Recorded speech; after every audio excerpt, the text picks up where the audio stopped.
है, कोई लेडीज नहीं है, सब जेंट्स थे, मेरे कमरे में घुस रहे हैं। जब हम लोगों ने फिर इस बात पे ऑब्जेक्शन किया, बाद में लेडीज आई हैं। नहीं तो आदिवासियों के मुंह पे पेशाब कर दिया जाता है। इस देश के अंदर सीजीआई के मुंह पे जूता फेंक दिया जाता है। और ये नहीं, मैंने तो कभी सपने में भी नहीं सोचा था। मैंने 36 साल ईमानदारी से, लगन से भारत सरकार की नौकरी की और भारत सरकार ने भी मुझे बहुत ऊंचे ओहदे तक पहुंचाया और इज्जत के साथ रिटायर भी किया। मुझे इस बात का बहुत गर्व है। मेरे पिताजी भी गवर्नमेंट सर्विस में थे, मिलिट्री इंजीनियरिंग सर्विस में, बहुत चीफ इंजीनियर की पोस्ट से वो रिटायर हुए।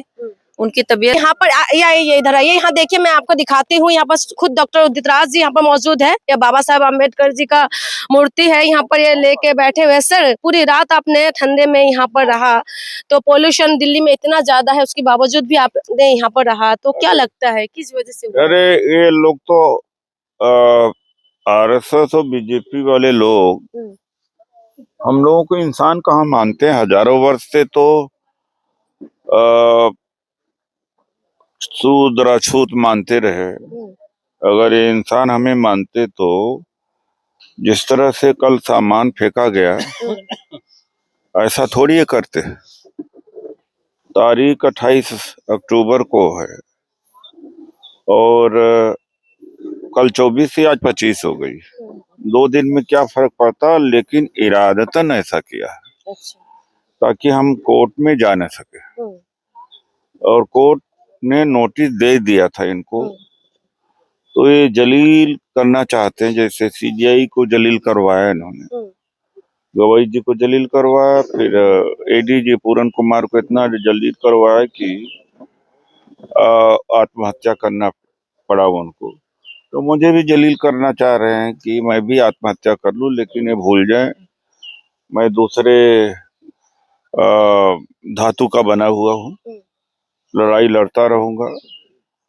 मोदी सरकार मुझे मरवा दे अलग बात है, क्योंकि सिक्योरिटी जो 2009 में मुझे Y+ मिली थी वो छीनी और घर भी छीन लिया।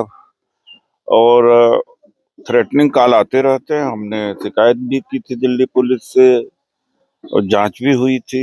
मुझे जो पता लगा, आईबी ने भी कहा था कि इनको थ्रेट है, लेकिन सिक्योरिटी नहीं दी गई। तो ये चाहते हैं कि मैं सरेंडर कर दूं, लेकिन सरेंडर मैं नहीं करूंगा। जितना भी अन्याय करना हो अन्याय करें।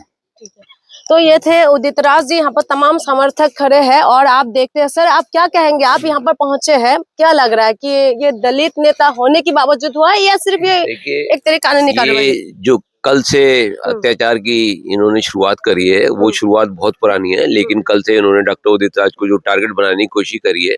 मैं ये कह रहा हूँ कि जो डॉक्टर उदित राज जो हमेशा दलितों के, वंचित और सारे माइनॉरिटीज के सबके एक नेता हैं। सबसे बड़े बात है कि हमारे जो आपके सर्विसेज हैं उनके नेता हैं। साथ में मैडम सीमा जी एक बहुत बड़ी सर्विस जिन्होंने सर्व करा देश के लिए, इतनी बड़ी कुर्बानी दी, इतने बड़े अच्छे ओहदे पोस्ट पे, और उनको टारगेट किया जा रहा है। उनके साथ बड़ी तुच्छ नीतियां की जा रही हैं और अत्याचार किया जा रहा है। उनको घर से बाहर फेंक दिया गया, उनके सामान बाहर फेंक दिया गया। मुझे लगता है कि इनकी जिंदगी को और इनकी जो लाइफ है उसको भी थ्रेटन है।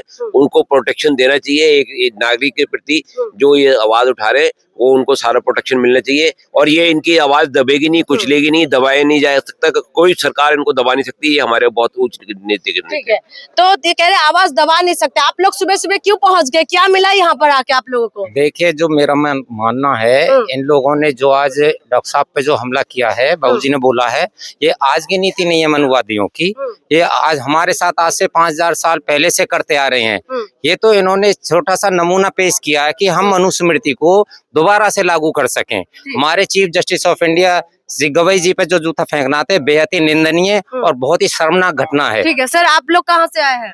मैं गुड़गांव से आया हूँ और जैसे ही पता चला था कि डॉक्टर उदित राज जी के साथ जो एक अन्याय बीजेपी सरकार के द्वारा किया जा रहा है, उनको जो मैडम के नाम पे जो घर अलॉटेड था उसको खाली करा वो पता चल गया। आप ये बताइए, आप यहाँ क्यों पहुँचे? डॉक्टर उदित राज ने आपके लिए क्या किया है? मैं यहाँ पे इसलिए पहुंचा हूँ कि देखो, ये तो इतिहास गवाह है कि जब जब जो है किसी दलित समुदाय के लिए या शोषित वंचितों के लिए जिसने भी एक आवाज उठाई है, उसको ये मनुवादी जो सोच है उसने हमेशा उसको दबाने का काम किया है। और डॉक्टर उदित राज जी आज की डेट में एक मसीहा के रूप में जो है कि शोषित वंचित और माइनॉरिटी के लिए काम कर रहे हैं। तो वो मनुवादी सरकार चाहती है कि इनको मानसिक तौर पर इतना कमजोर कर दिया जाए, तनाव कर दिया जाए, जैसे कि एडीजीपी वाई पूरन कुमार ने अपना सुसाइड कर लिया, वह उसके बाद सीजीआई के ऊपर जूता फेंकना,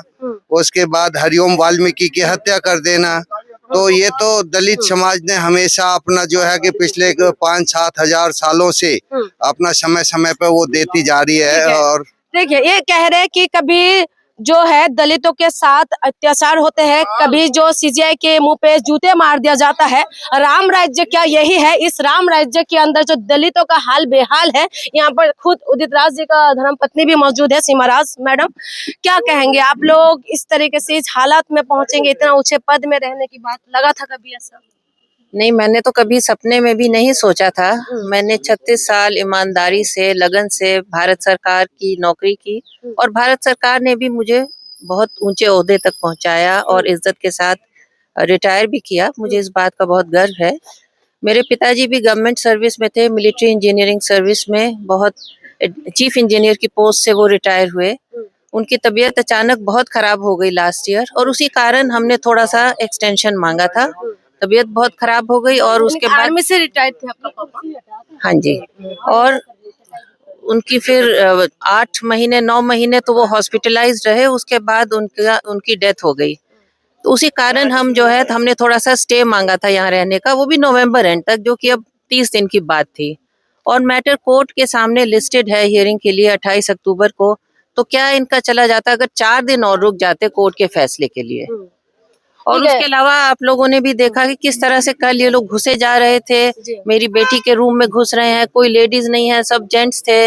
मेरे कमरे में घुस रहे हैं। जब हम लोगों ने फिर इस बात पे ऑब्जेक्शन किया, बाद में लेडीज आई हैं। नहीं तो हम लोग के कमरों में घुस घुस कर हमारे सामान को फेंक रहे हैं बाहर। अभी भी इधर उधर बिखरा हुआ है, टूटा फूटा, हमें नहीं मालूम कहाँ है क्या चीज। देखिए ये थे उदित राज जी, उनकी धर्मपत्नी। यही दरवाजा था जिसको कल बंद कर दिया गया था और लगातार यहाँ पर हम लोगों ने जब आवाज उठाई उसके बाद यहाँ पर हम लोगों को अंदर जाने दिए थे। ये हम खुद इस यहाँ पर मौजूद थे जबकि महिला अंदर थे और महिला से सामान फेंका गया। और आप ये देखिए यहाँ पर तमाम लोग यहाँ मौजूद है और यहाँ तमाम समर्थक यहाँ पहुंचे हुए। आइए मेरे साथ, मैं थोड़ा और भी दिखाती हूँ। यहाँ देखिए कि दलितों के साथ क्या कुछ हो सकते हैं। ये हम आजाद हिंदुस्तान के अंदर रहते हैं, लेकिन आजाद हिंदुस्तान होने के बाद भी कहते हैं कि ये देश संविधान से ही चलेगा, लेकिन संविधान से चलने के बावजूद भी आप देखिए एक दलित नेता के साथ क्या कुछ हो सकते हैं। इस देश के अंदर आदिवासियों के मुंह पे पेशाब कर दिया जाता है। इस देश के अंदर सीजीआई के मुंह पे जूता फेंक दिया जाता है और यही देश के अंदर जो आईपीएस ऑफिसर खुद को गोली मार लेते हैं क्योंकि उनको दलित होने का सजा मिलते हैं। इस तरीके के न्यूज लगातार आ रहे हैं और आप